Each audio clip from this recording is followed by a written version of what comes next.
So we can have a look at ways of making dancer pose a little bit more accessible, or just different ways of practicing dancer pose. So dancer pose is the one-legged pose where we stand on one leg, we take the other leg back, and we reach forward with the chest, back with the knee, and we lift our hand up. And some people even then take hold of the foot behind them. They're doing all sorts of amazing gymnastic achievements. But I wanted to look at all the different things that are going on in a dancer pose so that you can actually enable your student, or if you are a student, you can decide which thing is going to be useful to you on different days.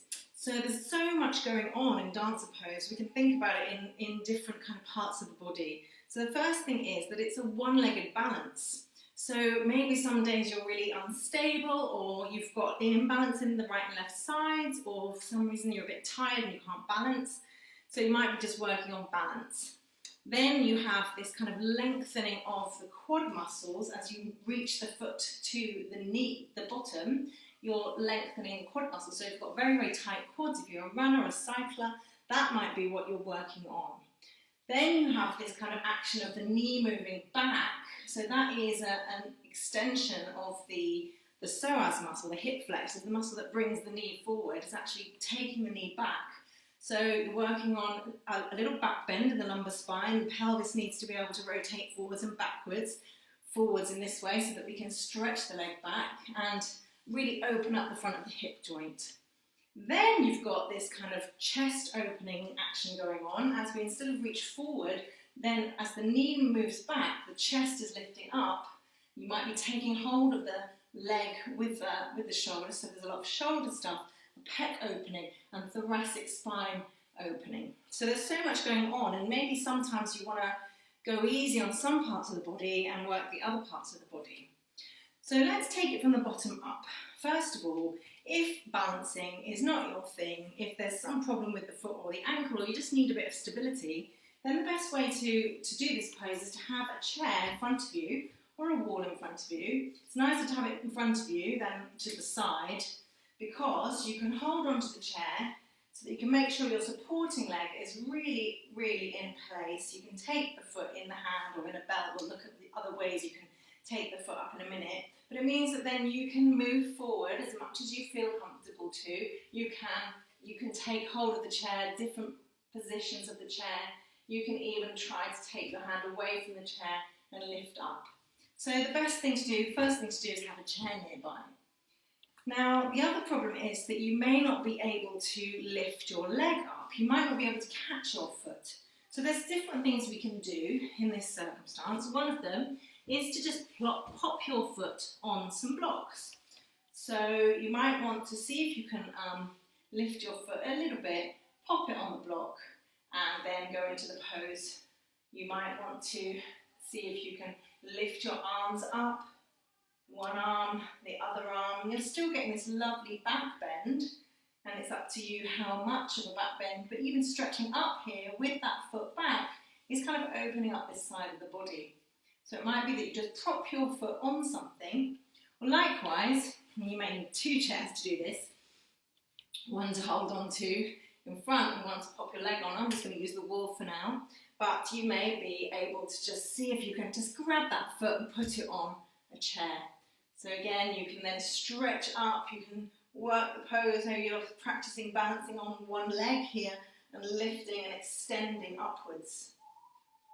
The other thing you can do is have a trusty belt to loop through your foot, and this enables you to practice in different ways. So I've taken the belt and I've made a loop by putting the end of the strap through two rings and pulling it back through one.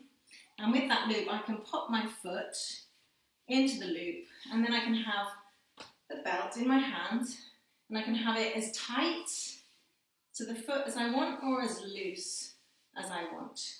And then we can just kind of practice lifting the foot up as much as we want. And it's like you're doing a nice bicep curl here. You can practice also taking the elbow up and reaching the hand back and moving into more of a back bend here. And you can even practice moving the hands closer to the foot and really working on the whole thoracic area.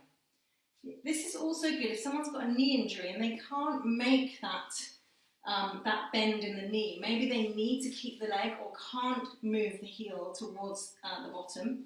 And by pressing the foot into the belt, they can come into this pose without moving their foot close to their bottom. They're pressing out with the foot all the time and they're still getting that lovely pose. So having the trusty belt is really good. You just have it hooked over something so it's easy to access. It's really nice also to practice this in front of the wall, to really practice opening the chest. So the wall, having the wall in front of you enables you to open your chest and really get that thoracic spine benefit. So you won't be able to see me, I'm going to face away from you, but I'm in front of the wall, there's a couple of feet between me and the wall. I'm going to have my right hand that's going to be up on the wall, slightly right, so I can really open my pec. I'm going to step on my right foot, take hold of my left foot. Again, I could have the belt, I could just have the foot on a chair. And what I'm going to do is just lean my chest into the wall, taking my knee back. And this is really focusing the pose on my pec muscles and my thoracic spine. And that's absolutely delightful. And then we can do this pose on a chair. There's so many things we can do. We can do this pose on a chair. So what I would do is, let's see, sit to the front of the chair. I'd have some blocks around. And then sit to the front of the chair. And then we're going to sit to the side of the chair. I'm going to have my blocks near me. And I've got, because I was at the front of the chair, when I've turned to the side, this left buttock, I've turned to the right side, this left buttock is kind of falling off the chair, and that's good. The right buttock is on the chair, and the right foot is stabilised. I'm holding the chair with my right hand, either the back of the seat of the chair I'm holding, or I'm holding just the back of the chair. So my right foot becomes the anchor, so I can gradually take the left foot back. And it could be back so that the knee is under the hip, or it could go further so that you're getting that psoas stretch. And here you're in a crescent lunge really. And my front foot is pressing into the floor. I've taken my knee back either under the hip, or I'm going a little bit further. And then again, you can stretch your arm back. You may be able to take the foot with the belt, or take the foot. And then you're pressing into that front foot. You might be able to take your hand up, and you're getting that lovely dancer stretch, or you might be able to take the hand back, taking the foot with both hands, and then you're stretching through the thoracic spine as well. So just to make sure you're stable, this right foot pressing into the floor. And that's dancer on a chair. Finally, when you do it lying down, it looks a little bit like a half boat pose. So you would do this pose lying down on your tummy. And you may have your belt nearby, because again, you can always access your foot with your belt. You'd have your right hand forward, move these blocks, right hand forward in front of you, so that you're pressing into the floor. So that's like when we're standing up and the right hand is pressing into the wall, taking that left foot up, either taking it with a belt or taking hold of it.